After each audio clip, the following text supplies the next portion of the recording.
De l'Évangile selon saint Matthieu, au chapitre 18. Et pareillement, Amen, je vous le dis, si deux d'entre vous sur la terre se mettent d'accord pour demander quoi que ce soit, ils l'obtiendront de mon Père qui est aux cieux.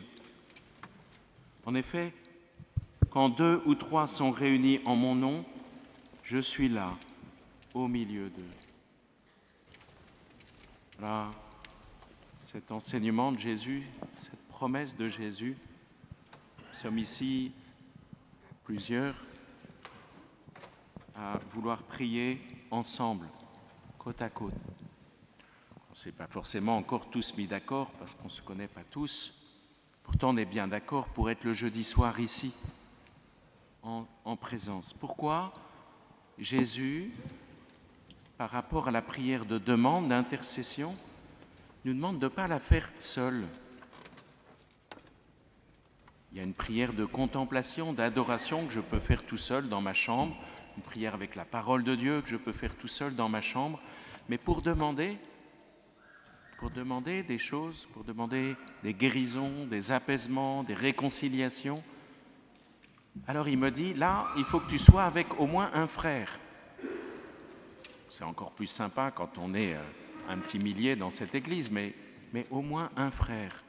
Pourquoi est-ce que cette prière-là, précisément, il dit il faut être plusieurs pour demander. Souvent, la plupart d'entre nous, on a l'impression que mon problème, ma souffrance, c'est ce qui m'empêche d'aller vers les autres. Seigneur, quand j'aurai un bon travail, Seigneur, quand je n'aurai plus cette douleur-là dans la jambe, quand ma famille sera réconciliée, Seigneur, alors je serai moins préoccupé et je pourrai m'occuper de mon prochain.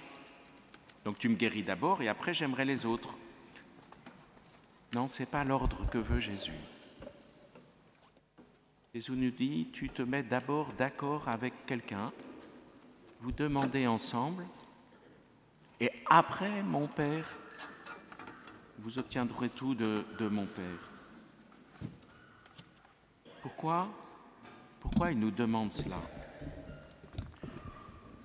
Parce que pour lui, le commandement d'aimer Dieu et d'aimer son prochain, c'est premier. C'est avant tout. Il est tellement amour qu'il se centre en permanence sur ce point-là. Et Dieu veut que la décision d'aimer soit première dans ma vie. Il veut que je sois à son image et à sa ressemblance.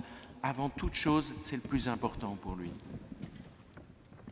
Et si j'arrive à me mettre d'accord au moins pour un petit temps de prière avec quelqu'un, eh bien j'ai commencé. Ces deux grands commandements, d'aimer Dieu et d'aimer mon prochain. C'est plus important que la santé à ses yeux, c'est plus important que travailler, que marcher.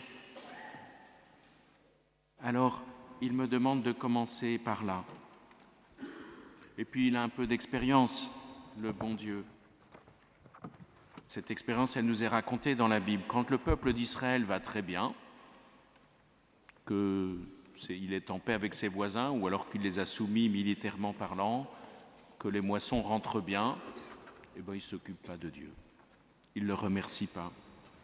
Et on est un peu tous pareils. Les longues périodes de ma vie où j'allais très bien, est-ce que j'allais autant prier dans les églises? Pas sûr. J'étais avant dans une petite chapelle. Au moment du bac, c'est bizarre, il y avait 2 fois plus de bougies que d'habitude. Après le bac, il n'y avait pas forcément beaucoup de bougies. Juste après le bac. Ce matin, une grand-mère me racontait que sa petite fille qui est née il y a quelques mois, 2 mois, avait un traumatisme et dès qu'elle était réveillée, elle hurlait une forme de souffrance. C'était très difficile pour les parents, pour tout le monde d'ailleurs, et pour elle aussi. Et on ne savait pas comment la guérir. Et puis cette grand-mère a prié pour cette petite fille en disant « c'est une Vierge Marie, maintenant ça suffit, tu es maman, tu sais que c'est insupportable pour cet enfant, viens la guérir maintenant ». Et la petite fille est guérie en 3 jours. Et la grand-mère va voir sa fille en disant « tu sais, ta petite fille, voilà la prière que j'ai faite, voilà comment elle est guérie. » Et la fille pas trop croyante Ouais, tu sais, on a vu aussi des médecins, des psys, sauf que ça n'avait pas bougé avant. Quand ça va bien, on oublie très vite. Et donc le Seigneur nous dit, avant que tu oublies, commence par aimer. Aimer Dieu, aimer ton prochain, en te mettant d'accord avec lui pour demander. Mais il y a une raison encore plus profonde pour laquelle Jésus nous dit, va voir un de tes frères et prie avec lui pour demander. La raison la plus profonde, c'est qu'il y a bien un ennemi, un malin, que dans la Bible on appelle le diviseur.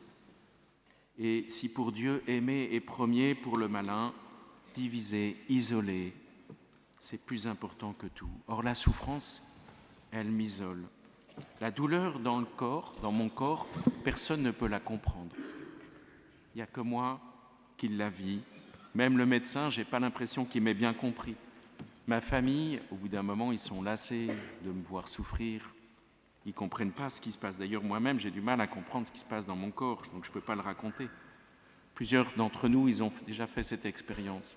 On vous annonce que vous avez un cancer, vous allez voir vos amis, ils vous racontent leur propre cancer. Mais le mien, ce n'est pas le même que le tien. Enfin, moi, il est dans mon corps, que je ne comprends pas. Et je n'ai pas envie qu'on me saoule avec les histoires des autres. La souffrance, elle isole. La maladie, elle isole. La souffrance psychique, elle m'isole de mes proches qui la comprennent mal, qui ne savent pas quoi faire. Hier, je recevais un SMS d'une femme qui venait d'être hospitalisée, une jeune femme, avec toute sa souffrance. Encore, je suis à l'hôpital psychiatrique, ça n'en finit pas. Cette expression de solitude, même au milieu des autres malades, au milieu des médecins, coupé de sa famille. La souffrance, elle isole. La souffrance morale, la drogue, l'alcool, quand il y en a un en prison, évidemment, il est isolé et nous, on est coupés de lui dans les familles. Tout sépare, on n'arrive plus à se parler. Avant d'être ici, j'ai pas mal couru dans les lieux glauques.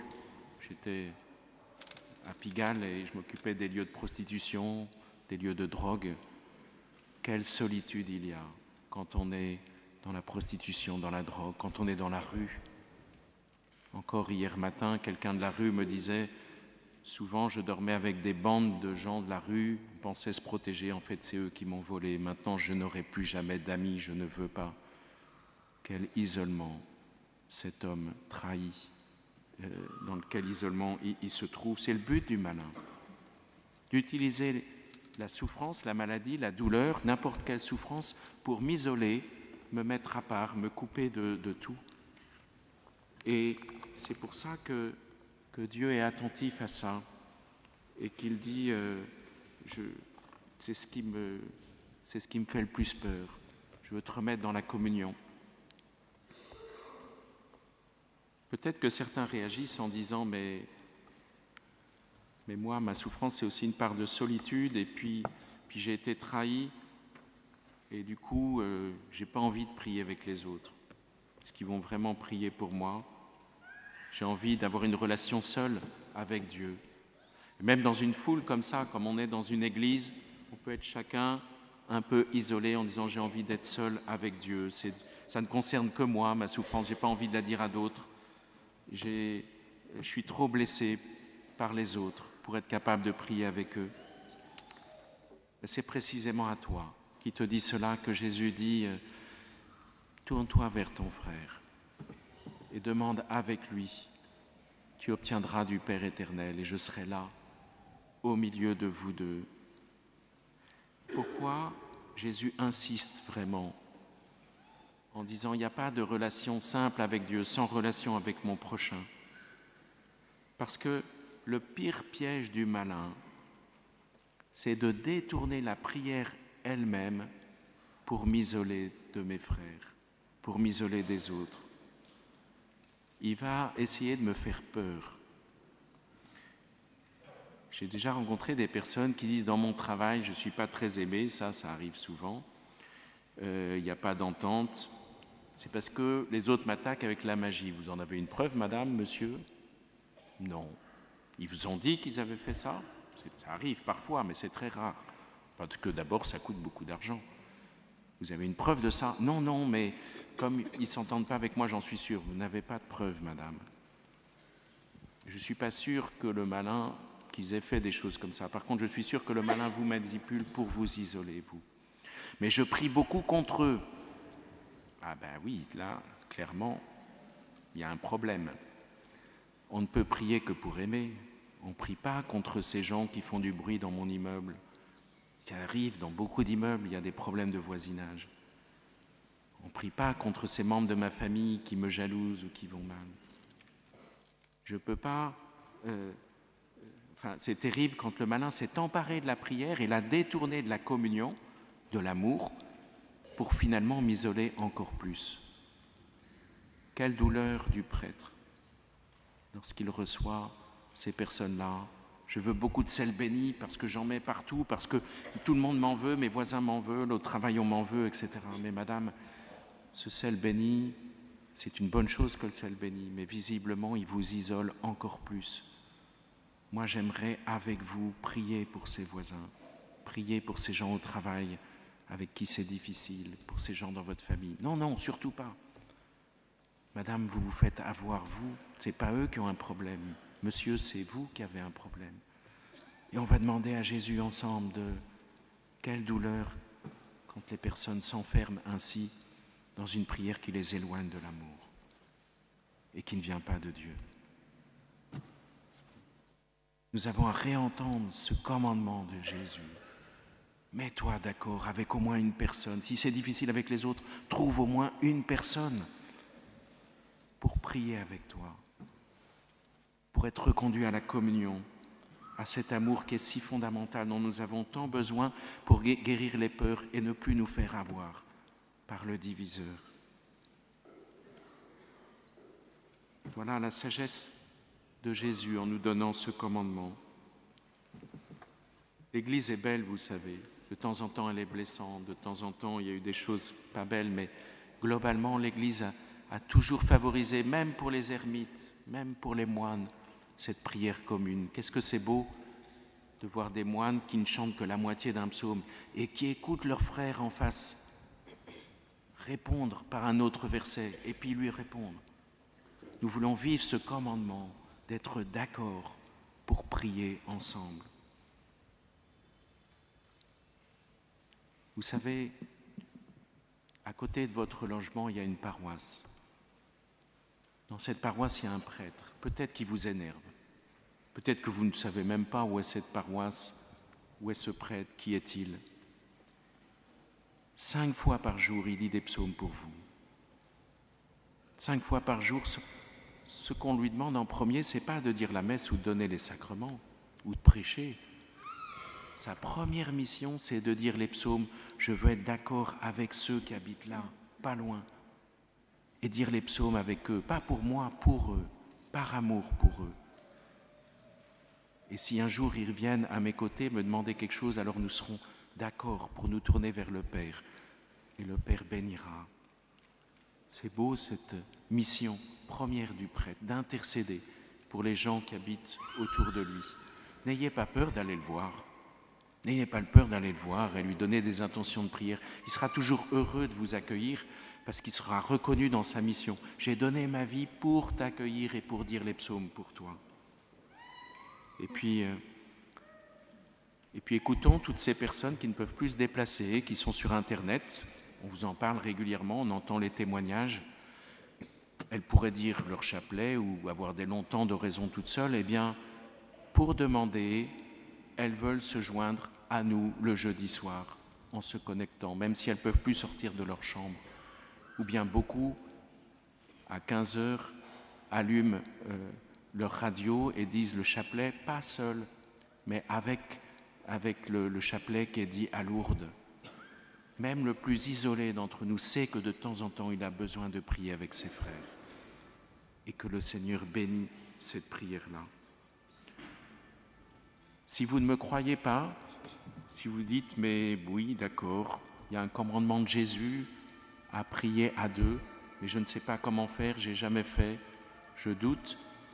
Faites l'expérience dès ce soir. Vous savez, il y a ces gens par deux qui se sont mis d'accord entre eux, mais qui ont pris du temps de leur loisir chaque semaine pour vous accueillir, être d'accord avec vous pour vous accueillir et prier pour vos intentions que vous avez écrites sur un petit papier. Ils ont des écharpes violettes, ils sont vers les différents piliers. Ils sont là pour vous. Faites cette expérience. Si vous n'avez jamais prié avec d'autres ou uniquement dans des foules, faites cette expérience ce soir. Jésus me le demande. Il ne m'a pas dit, va dans un groupe d'1 millier. Il m'a dit, soyez 2 ou 3 et je serai au milieu de vous. Faites cette expérience que Jésus veut vous accueillir, vous, et en même temps que ce corps du Christ qu'est l'Église, cette communion concrète de gens qui m'attendent, qui perdent du temps pour moi, par amour pour moi, me donne déjà le chemin vers le Père qui donne, vers le Père qui comble. Et alors, qu'est-ce qu'on obtient du Père qui est dans les cieux? Pourquoi Jésus est là, présent au milieu? Voilà les promesses qui sont faites à ceux qui prient à plusieurs. La présence du royaume, c'est d'abord la fin de mon isolement et de mes peurs. La guérison de mon incapacité à m'aimer. Ça y est, je suis avec 2 personnes et je prie avec elles. Et donc je quitte un peu l'isolement de ma souffrance pour être capable de rentrer dans cet amour. Il y a déjà simplement dedans, il y a déjà le Père qui donne. Il y a déjà Jésus qui est là au milieu et une forme de paix et de joie qui vient. Le désir de communion, c'est ce qu'il y a de plus fort en nous. C'est ce qu'il y a de plus important. Et il va déjà être guidé, guéri, accompagné par cette prière commune. Dieu va réaliser cela. Il nous le promet dans cet évangile. Il le fera. Et parfois, en signe de cette communion, et parfois et souvent même, mais pas automatiquement, c'est pas magique, pas systématiquement, parfois il va signaler cette communion-là, cet amour-là, par des guérisons physiques, psychologiques, des réconciliations. Vous êtes venus ici, c'est beau, et vous êtes déjà un peu d'accord avec cet évangile, sinon vous ne seriez pas là, vous ne seriez pas connectés sur Internet. Mais alors moi, je vous invite à aller plus loin, à découvrir encore plus ce trésor et à dire, est-ce que je peux me contenter de demander à plusieurs le jeudi soir seulement dans ma semaine? Est-ce que je n'ai pas aussi à aller vers ma paroisse, à trouver dans mon immeuble quelqu'un, même si c'est 5 minutes, 2 minutes, un collègue de travail? Ça va mal au travail, mais il y a peut-être un autre chrétien quand même. Si personne ne dit qu'il est chrétien, tout le monde est persuadé qu'il n'y a pas d'autres chrétiens. Et quand il y en a un qui commence à dire « je suis chrétien au travail », d'un coup, il y en a un autre timide qui, dans un couloir, me dit « mais moi aussi ». Puis on découvre finalement que au moins 1/10, si ce n'est 1/4, des gens sont chrétiens. Mais avant, on ne le savait pas. C'était un grand silence. Et peut-être que nos entreprises, nos services iraient bien mieux si 1 fois par semaine, il y en avait 2 de cette entreprise qui diraient tout simplement un « Je vous salue Marie » ensemble, pour les patrons, pour la bonne entente, pour que les syndicats fassent vraiment leur travail et pas n'importe quoi. C'est beau un syndicat qui fait son vrai travail, mais c'est rare. Comment est-ce que je peux vivre ça dans ma semaine? Comment, dans ma famille, on est très différents entre conjoints. Normal, il y a souvent un homme et une femme, c'est radicalement différent. Mais peut-être qu'1 fois par semaine, on peut dire un Notre Père ensemble, pour les enfants, pour bien s'entendre. C'est très court, il faut être très pauvre dans la prière commune, pas chercher très compliqué. Comment est-ce que je peux avancer, pas simplement le jeudi soir? Le Seigneur nous invite parce qu'il a confiance en nous. Rentrons dès à présent dans cette prière commune. Amen.